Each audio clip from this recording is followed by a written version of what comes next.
Atos, capítulo 6, leremos do versículo 1 ao versículo de número 7, Atos dos Apóstolos, capítulo de número 6, a partir do versículo 1, eu estarei lendo, os irmãos estarão acompanhando.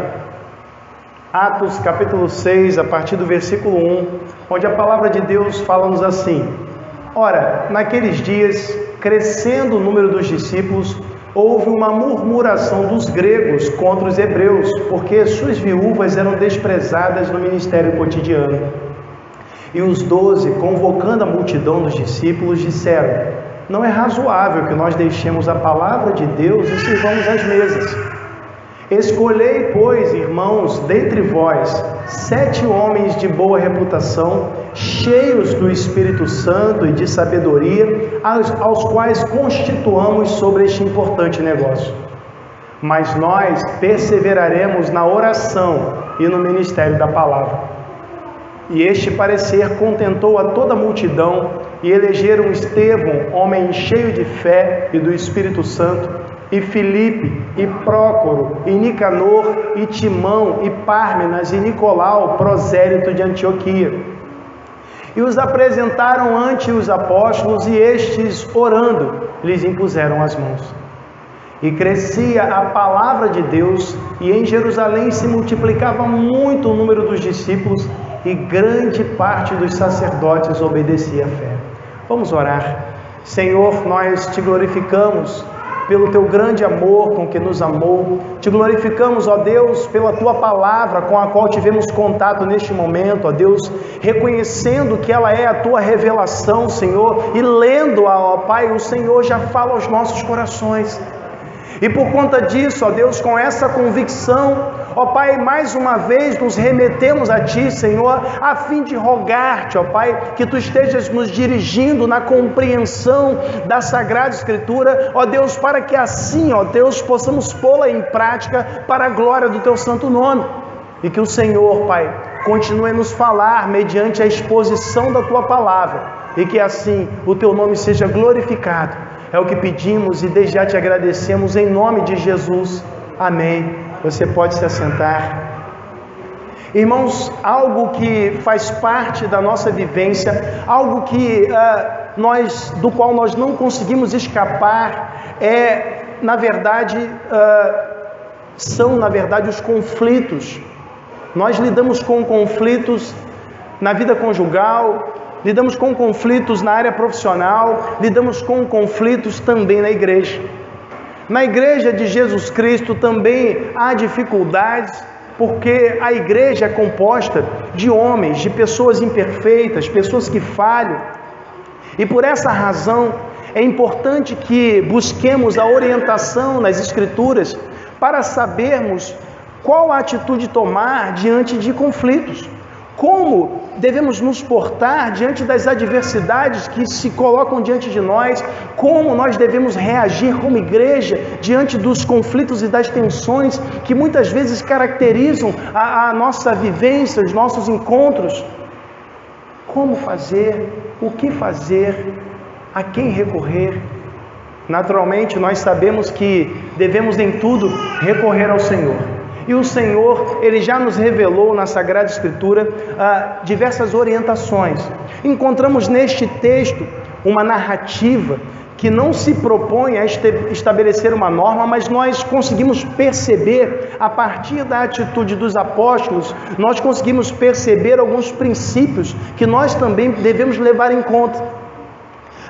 Por essa razão, quero falar com os irmãos nesta noite sobre como a igreja deve agir diante dos conflitos. E a primeira coisa que quero destacar, irmãos, é que diante dos conflitos é necessário identificar o problema, mas não ficar buscando culpados.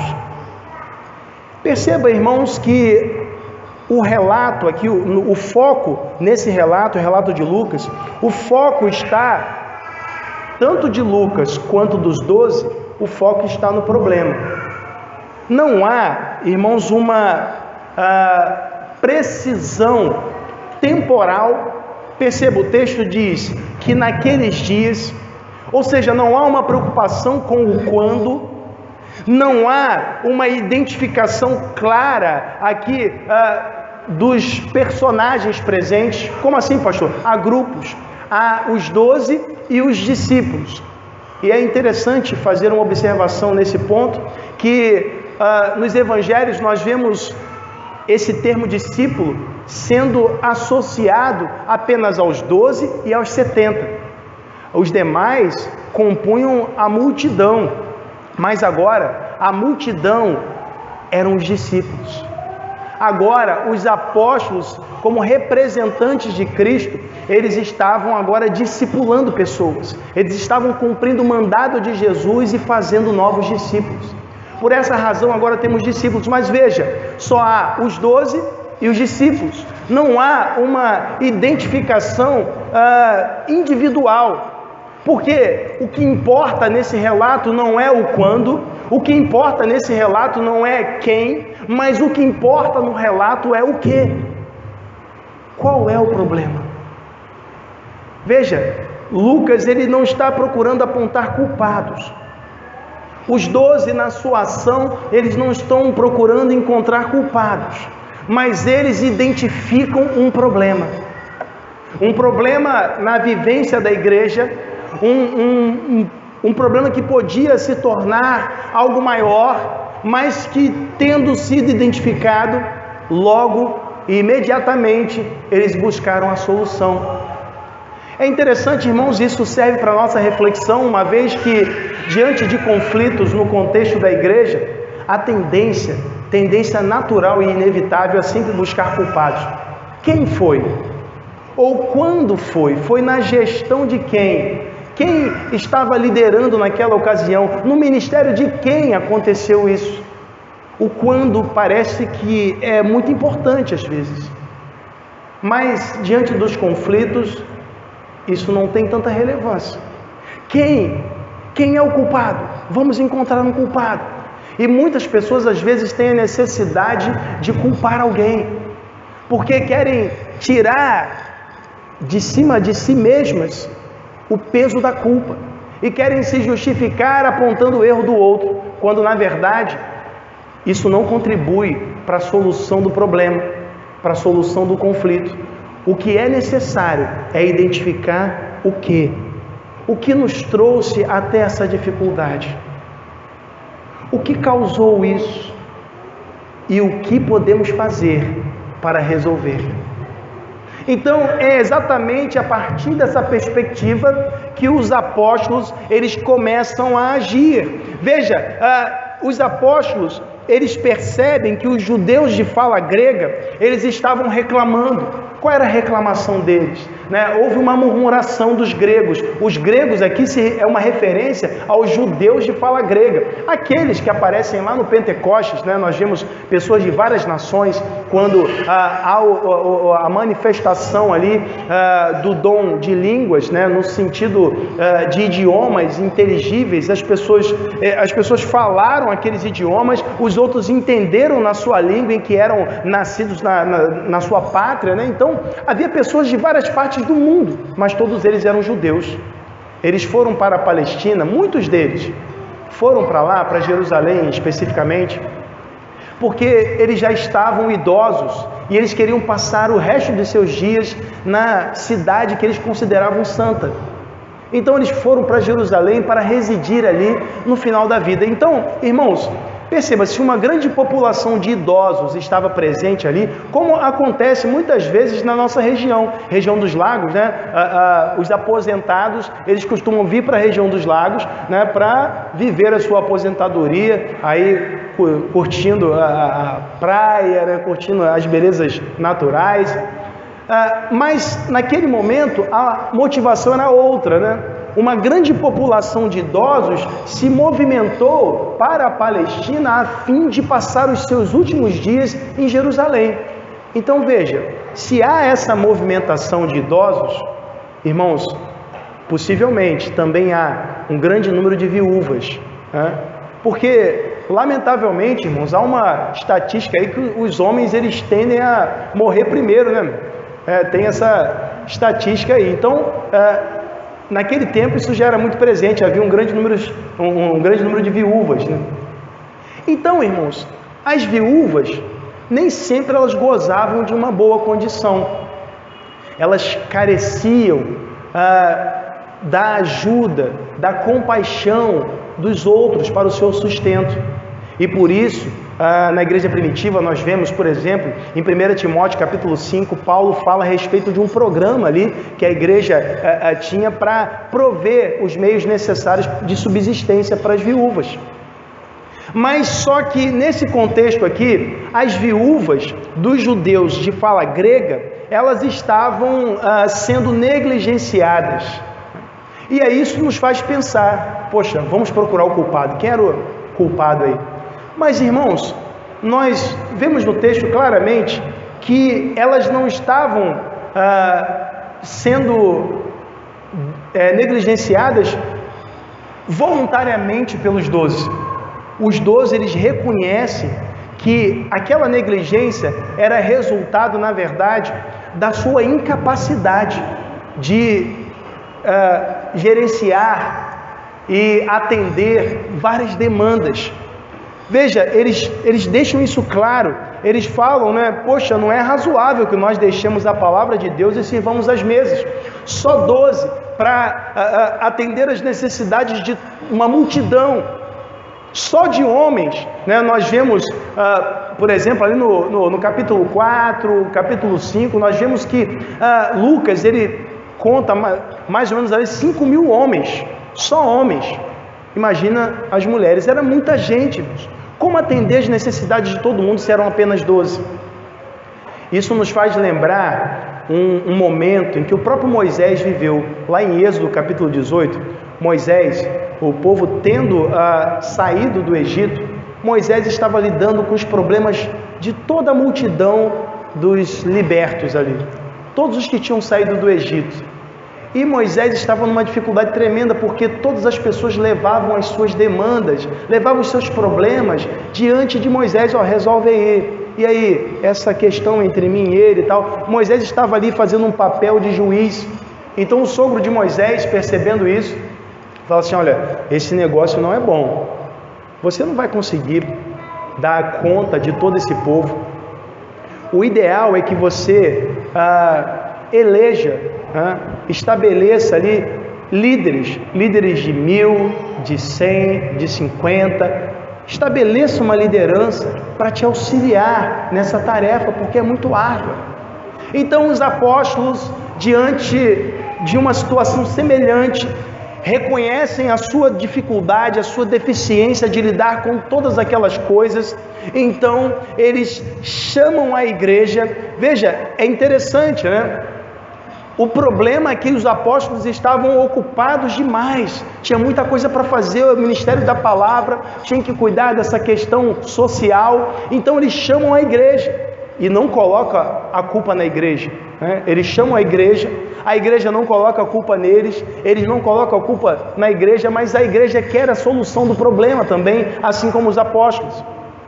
Então eles chamam a igreja e eles reconhecem ali conjuntamente que é necessário dividir as responsabilidades. Irmãos, e nisso aqui nós aprendemos o seguinte, irmãos, que diferente, né, do que costuma acontecer no nosso tempo, né, não houve ali uma ação ou uma reivindicação de que os apóstolos fossem substituídos, né? Poxa, eles não estão conseguindo gerenciar isso, estão falhando nesse ponto, troca esses apóstolos aí, vamos eleger outros, né? Não houve essa reivindicação. Na verdade, como falamos no início, não houve a busca de um quem, mas a identificação do que. Qual é o problema? O que está errado? E o que podemos fazer para resolver? Então, os apóstolos reconhecem isso, eles propõem ali uma solução para essa questão. E a segunda coisa que quero destacar, irmãos, pensando nessa solução, é que nós, diante dos conflitos, nós devemos priorizar a unidade e não a individualidade. Veja, nós não podemos, como falamos no início, não podemos buscar culpados, mas devemos identificar o problema com o propósito de encontrar uma solução. Encontrando a causa, ou seja, encontrando o problema em si, nós podemos buscar uma solução. Na igreja não estamos em busca de culpados, justamente porque priorizamos a unidade e não a individualidade. Perceba, a solução proposta pelos apóstolos, versículo 3, ela envolve uma ação conjunta. Veja, escolhei, pois, irmãos, dentre vós, 7 varões de boa reputação, cheios do Espírito Santo e de sabedoria, aos quais constituamos sobre este importante negócio. Veja que os apóstolos, eles propõem ali uma ação conjunta, dizem para a igreja, olha, escolhei, mas no fim, a atitude, a ação final, ela é plural, né? Constituamos. E nisso, irmãos, nós vemos claramente o governo congregacional, claramente o governo que exercemos, onde toda a igreja participa das decisões, onde toda a igreja vota. Veja, escolhei, eles transferem, não, né? Na verdade, eles conscientizam a igreja dessa responsabilidade. E é interessante, irmãos, que embora haja críticas, né, ao governo congregacional, nós vemos isso de maneira evidente no capítulo 6, no capítulo 15 de Atos, e vemos, irmãos, na Escritura, que aqueles que são filhos de Deus, aqueles que receberam Cristo como Salvador, em Romanos 8, versículo 14, a Bíblia diz que esses são guiados pelo Espírito de Deus. O Espírito Santo habita em nós. Nós não precisamos dar saltos mortais, não precisa rolar no chão, não precisa fazer nada disso para que alguém saiba que o Espírito Santo habita em nós. Basta que nós nos rendamos aos pés de Cristo, então nós nos tornamos a habitação do Espírito Santo. Bom, mas se nós somos guiados pelo Espírito Santo, se Cristo está presente entre nós e Ele é a cabeça da igreja, então, quando a igreja reunida em assembleia delibera sobre quaisquer assuntos, então a decisão tomada é expressão da vontade de Deus, porque entendemos que o Espírito de Deus guia os seus, guia os salvos, e estes serão instrumentos do Senhor para que a sua vontade seja feita. Então assim entendemos que dessa maneira, né, orando, pedindo a direção do Senhor, nós podemos exercer esse governo bíblico, neotestamentário. Mas o interessante, irmãos, é que embora a igreja ela faça a escolha, há uma orientação que parte dos apóstolos. A orientação faz uma certa delimitação, né? Ou seja, as características que aqueles indivíduos deveriam ter seriam boa reputação, ou seja, eles deviam ser conhecidos pelas pessoas. Não significa que houvesse ali no meio pessoas de má reputação, mas deveria ser uma pessoa já conhecida de todos e que, tendo-a conhecido, todos pudessem testemunhar a respeito da sua boa conduta. Então, de boa reputação, cheios do Espírito Santo e de sabedoria. Irmãos, nisso nós vemos que o Espírito Santo não era prerrogativa exclusiva dos apóstolos. Não eram só os apóstolos que tinham o Espírito Santo.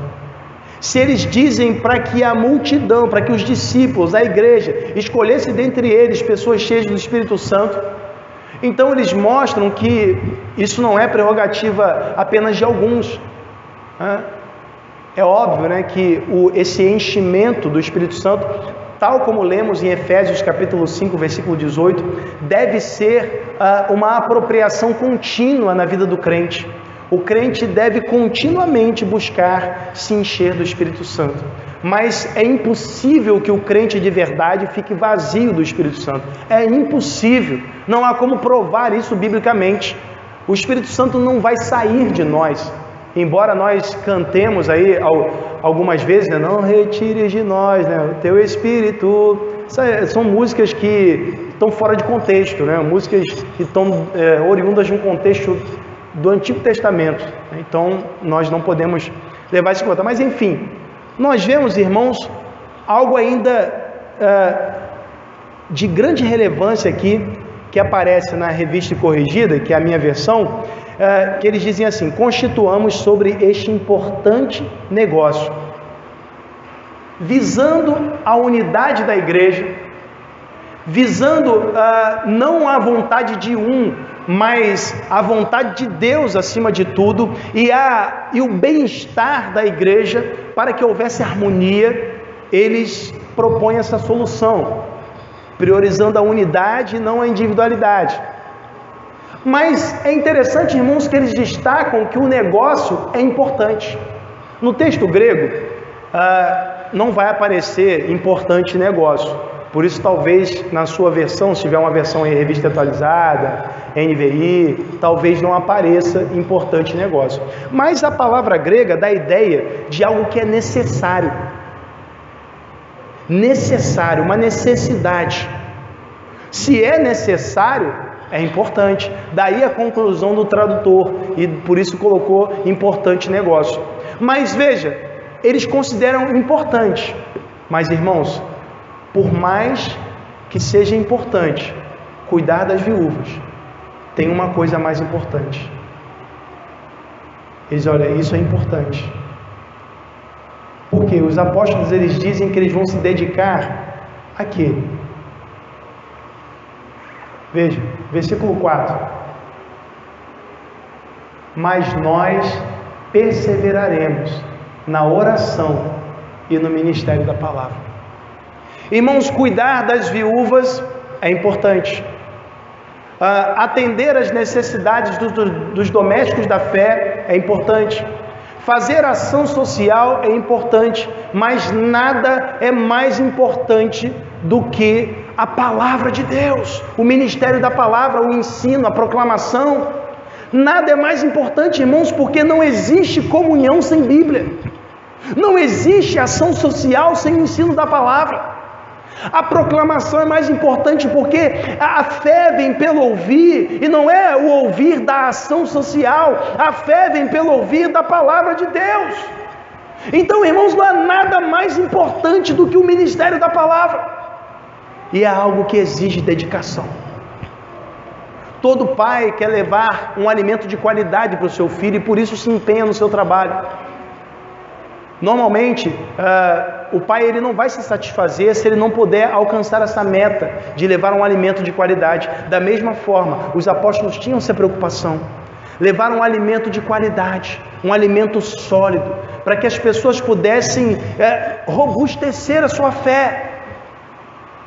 Então, era importante que eles se dedicassem à oração e ao ministério da palavra.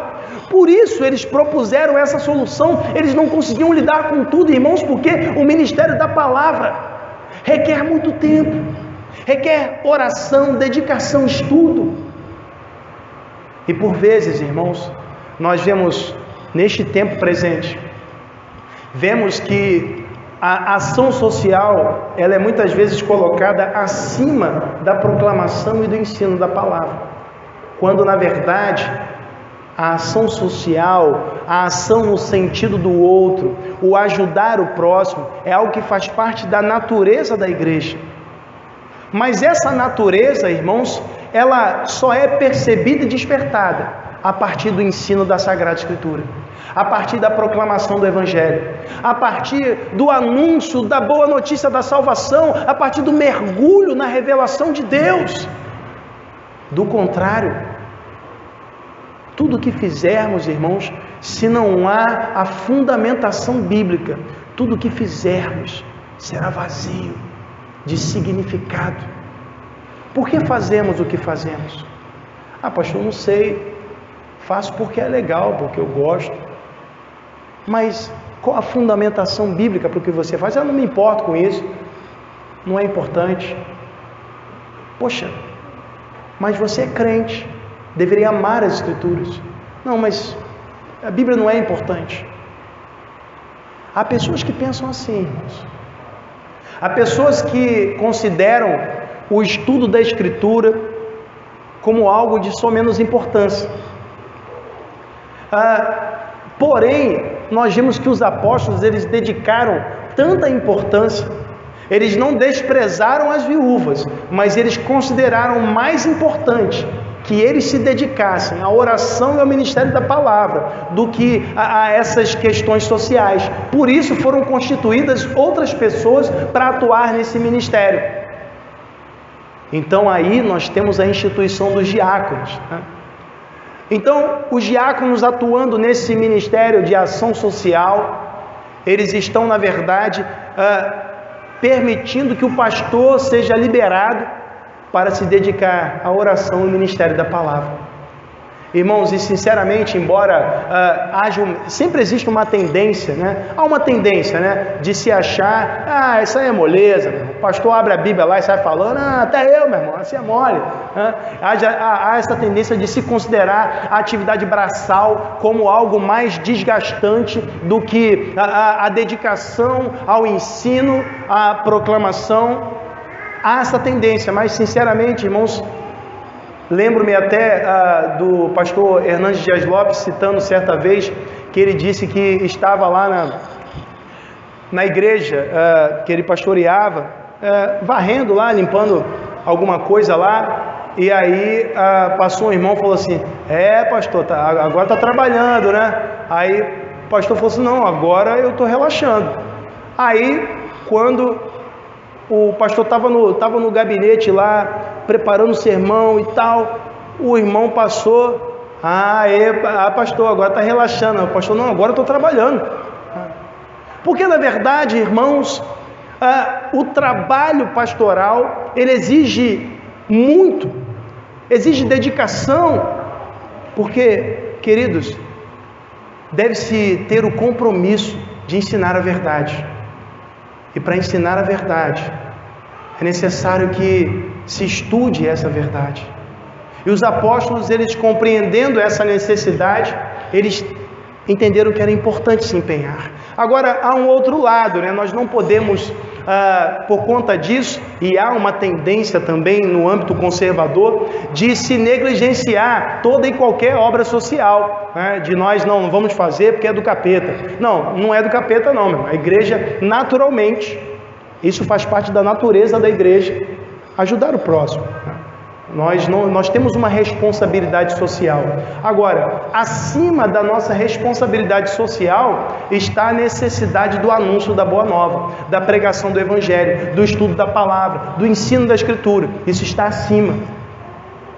E nós não podemos confundir as coisas. Terceira coisa que quero destacar, irmãos, é que diante do conflito, a igreja precisa reconhecer o papel da sua liderança.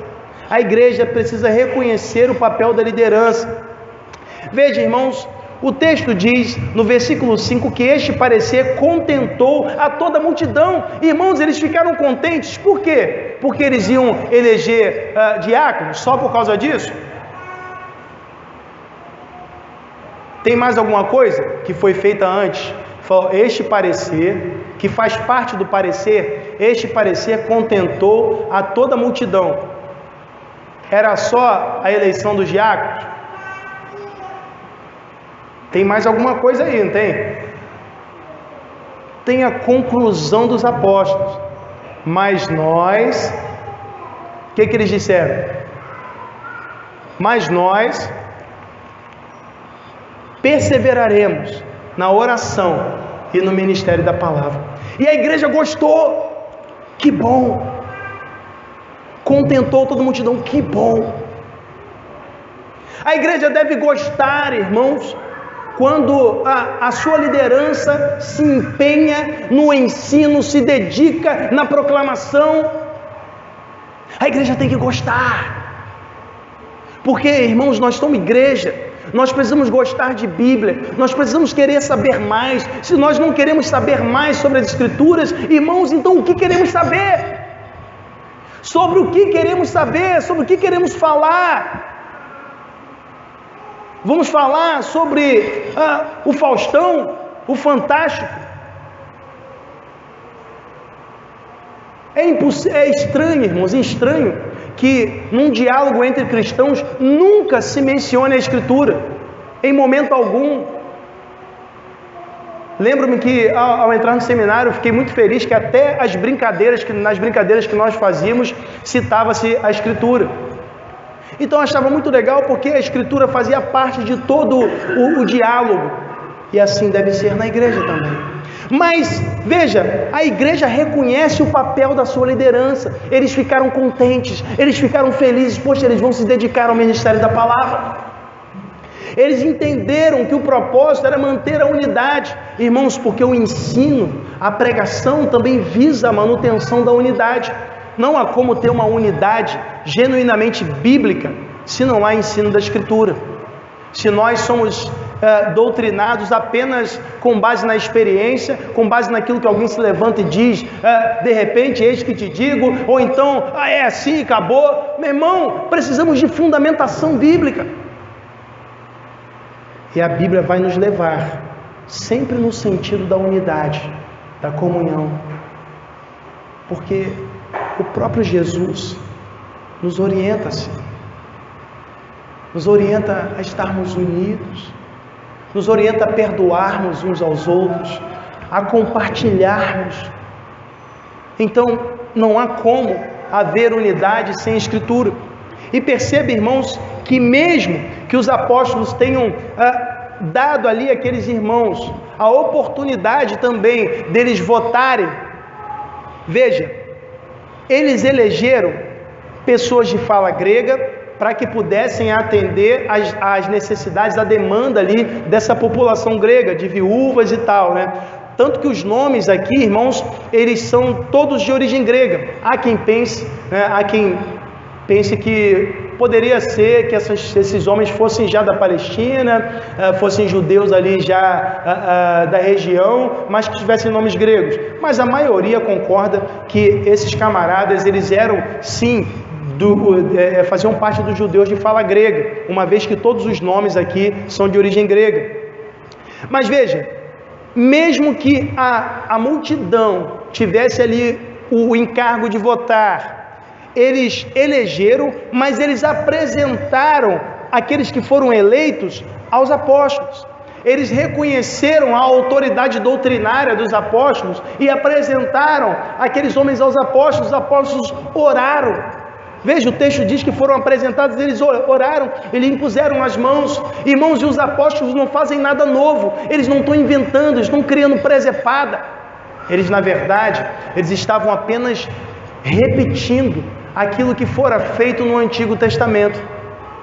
Quando nós vemos, por exemplo, em Números capítulo 8, versículo 20, por ocasião ali da ordenação dos levitas, nós vemos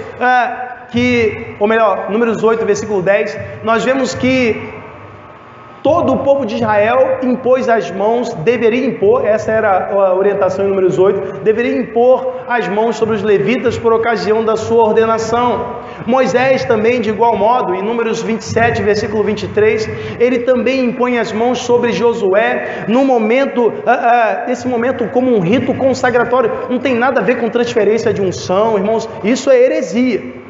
Heresia, transferência de unção, não tem nenhum poder saindo da mão, não tem nada disso, irmãos. Mas os apóstolos, eles impuseram as mãos como um rito consagratório, reconhecendo aqueles irmãos como habilitados pelo próprio Deus para o exercício daquele ministério. Então, na verdade, não havia misticismo algum, como há hoje, imposição de mãos e gente jogando Hadouken, o cara joga, o outro cai, não tinha esse negócio não, meu irmão. Não tinha misticismo, eles estavam apenas consagrando novos obreiros, só isso, cumprindo a palavra. A liderança tem esse papel, irmãos, de cumprir e fazer cumprir as Escrituras.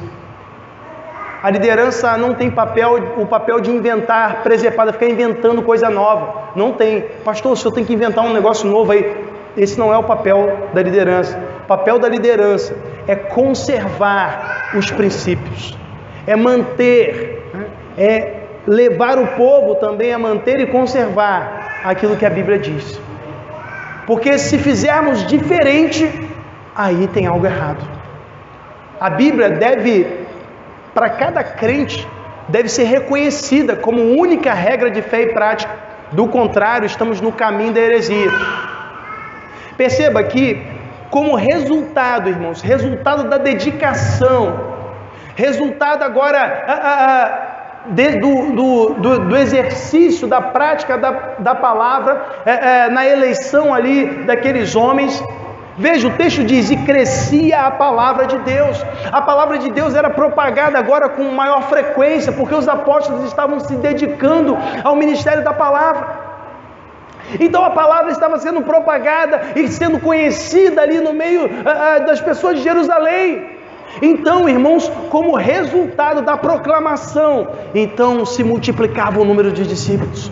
A multiplicação não era resultado de estratégias dos apóstolos, não era resultado de algum rito sobrenatural, de alguma coisa estranha que os apóstolos fizeram. Eles não subiram em lugar nenhum, não foram para buscar qualquer guru por aí, não. Eles simplesmente pregaram a palavra. E como resultado da proclamação, se multiplicou o número de discípulos. E é muito importante percebermos que o que se multiplica é o número de discípulos e não de filiados. São discípulos que são multiplicados, e foi isso que Jesus nos mandou fazer: ide e fazer discípulos. Mas, irmãos, quando nós abrimos mão da Escritura, quando nós focamos apenas em estratégias e queremos apenas agregar pessoas, então, irmãos, nós acabamos tendo mais filiados ou associados do que discípulos.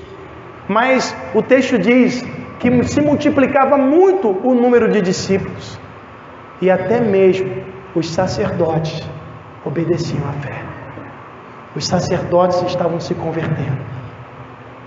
Veja, irmãos, como resultado da proclamação, que veio justamente por conta da dedicação dos apóstolos à oração e ao ministério da palavra. Só assim eles puderam proclamar, porque eles estavam presos, irmãos, a uma série de demandas e necessidades da comunidade.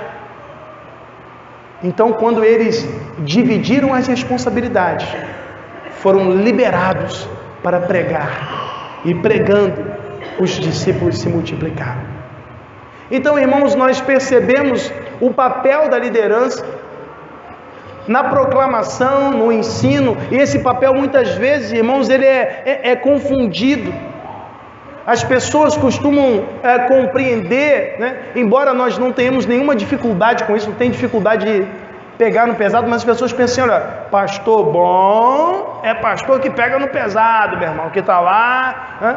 Meu irmão, pastor bom é pastor que estuda a Escritura e prega a palavra, a verdade. Porque o cara pode estar pegando na enxada e pregando um monte de heresia. Só que muitas vezes, irmãos, nós aprendemos a sermos tradicionalistas e mantermos, irmãos, as coisas como sempre foram. Se tudo ficar mais ou menos assim, se fizer igual as outras igrejas estão fazendo, está certo. E aí não percebemos a entrada das heresias. E a igreja, irmãos, ela só vai perceber, ela só percebe a entrada das heresias, na verdade ela não permite a entrada das heresias, quando ela está bem alimentada. E o alimento é a palavra de Deus. O próprio Jesus, citando Deuteronômio 8,3, ele diz: nem só de pão viverá o homem, mas de toda a palavra que sai da boca de Deus. A palavra de Deus é alimento para a nossa alma, é o que nós mais precisamos. Então, querido, embora muitos tracem um estereótipo de liderança, um modelo, um padrão distante das Escrituras, o que a Bíblia diz é que o ministério é da palavra. Portanto, diante dos conflitos, a igreja, ela precisa identificar o problema e não ficar procurando culpados. Diante dos conflitos, a igreja precisa priorizar a unidade, não a individualidade, não querer que seja feita a minha vontade, a sua vontade, mas promover a unidade. Diante dos conflitos, a igreja precisa reconhecer o papel da liderança. Mas, lamentavelmente, muitos não lidam bem com liderança, muitos não querem ser ao menos liderados, e alguns, por essa razão, acabam se tornando desigrejados. Alguns, por essa razão, não dão satisfação de nada e vivem como ovelhas que não têm pastor. Mas é necessário reconhecer, porque é isso que a Bíblia diz. Vamos orar, vamos dar graças a Deus. Senhor, te glorificamos, te exaltamos, meu Deus, pelo privilégio que tivemos, ó Pai, de podermos refletir a respeito daquilo que diz a Sagrada Escritura. Obrigado, Senhor, pelas conclusões, ó Pai, aqui destacadas, pelos princípios eternos, ó Deus, nos quais podemos refletir. Obrigado, Senhor. Continua a nos conduzir, ó Deus, de maneira que possamos, Pai, diariamente pôr em prática cada um desses preceitos, a fim de glorificar o Teu santo nome. Ó Deus, é o que nós pedimos e desde já te agradecemos em nome de Jesus. Amém.